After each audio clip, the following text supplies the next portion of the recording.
दोस्तों, ये सामान्य नीति है कि आदमी सदैव एक पर स्थिर होना चाहिए। जो आपने बोला उस पर स्थिर रहना चाहिए। एक बार सर भर्तृहरि ने बोला, सर राजा भर्तृहरि ने उन्होंने बताया कि मनुष्य का मन चंचल होता है, बहुत चंचल होता है। उसकी निष्ठा हमेशा बदलती रहती है। मनुष्य का मन इतना चंचल होता है और उसकी निष्ठा भी बदलती रहती है। इसलिए भर्तृहरि ने कहा, एक ही देवता का उपासना करो तुम। आज एक कल दूसरा, ऐसा मत करो। एक ही देवता का उपासना करो। वैसे ही मैत्री भी एक से ही करो, एक से ही करो। राजा अथवा योगी से, राजा से करो या योगी से करो, क्योंकि दोनों एक साथ मैत्री असंभव है। तुम सोचोगे राजा से भी मैत्री करूं और योगी से भी मैत्री करूं, एक साथ असंभव है। तुम नहीं कर सकते ऐसा। एक ही से करो। पत्नी भी आश्रय देने वाली हो, फिर भी वो सुंदरी हो, तो पर्वत की दरी हो समझो, तो निवास भी एक ही जगह करो। दोनों दोनों एक ही जगह निवास करो। या उत्तम संसारी बनो या उत्तम तपस्वी बनो। उत्तम तपस्वी बनो तुम।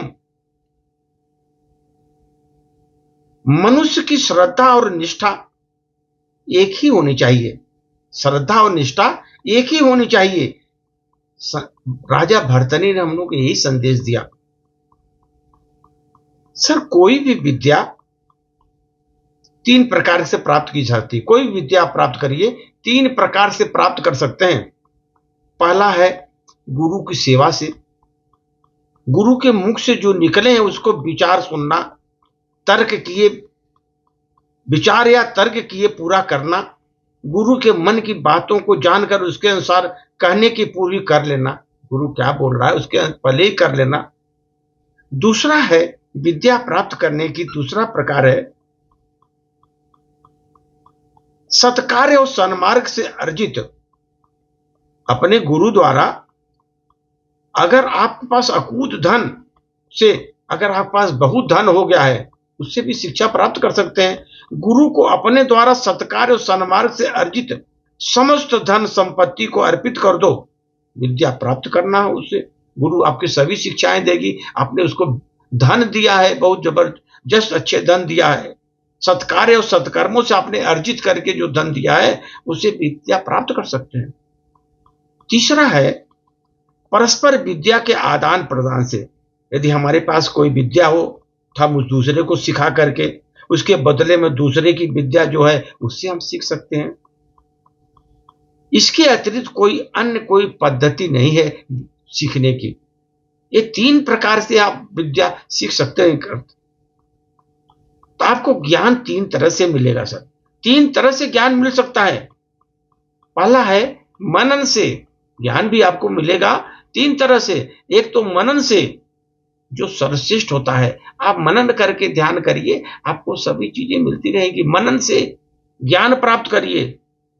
दूसरा है अनुसरण से, जो सरल होता है, किसी का अनुसरण करिए, उनके अनुसार गुरु बनाइए, गुरु के अनुसार चलते रहिए। अनुसरण से ज्ञान प्राप्त करने के तीन प्रकार से, एक तो मनन से, दूसरा अनुसरण से, और तीसरा जो होता है ना, वो सबसे बहुत कठिन होता है, वो है अनुभव से। वो सबसे कठिन है। अनुभव प्राप्त करना इतना आसानी से होता नहीं ना, तो इसलिए अनुभव से भी आप ज्ञान प्राप्त कर सकते हैं, लेकिन आपको बहुत समय देना पड़ेगा अनुभव प्राप्त करने के लिए। इसलिए दोस्तों, अपने स्वभाव के अनुसार चलने में इतनी गलतियां नहीं होती जितना दुनिया का विचार और सम्मान रखकर चलने में होती है। अगर आपके स्वभाव के अनुसार आप चलने में गलती नहीं होगी, आप अपने स्वभाव के अनुसार चल रहेंगे। अगर आप दुनिया के विचार, दुनिया को देखकर उसका सम्मान देखकर चलेंगे तो आपको गलती पर गलती करते जाएंगे, बहुत गलती होगी आपको। इसलिए आप अपने स्वभाव के अनुसार चलने की कोशिश करिए, एकल, अकेला चलिए। इसलिए हमेशा ध्यान रखिए, कभी आगे बढ़ने के लिए सदैव मनुष्य का मन चंचल तो होता है, उसकी निष्ठा हमेशा बदलती रहती है। इसलिए किसी एक देवता की उपासना करो और मैत्री भी एक से करो, चाहे वो राजा हो या रंक हो। राजा होगा तभी, अगर वो दूसरा जो है योगी होगा तो योगी से करो, किसी एक से करो, दोनों से मत करो। इसलिए एक पर ही स्थिर रहो, तुम्हारा जीवन संभल जाएगा और आगे तुम बढ़ते रहोगे। क्योंकि जब स्वभाव के अनुसार चलने का प्रयास करोगे तुम, तो गलती नहीं होगी अपने स्वभाव के अनुसार, क्योंकि आपका स्वभाव है चलना, उस तरह चलेंगे।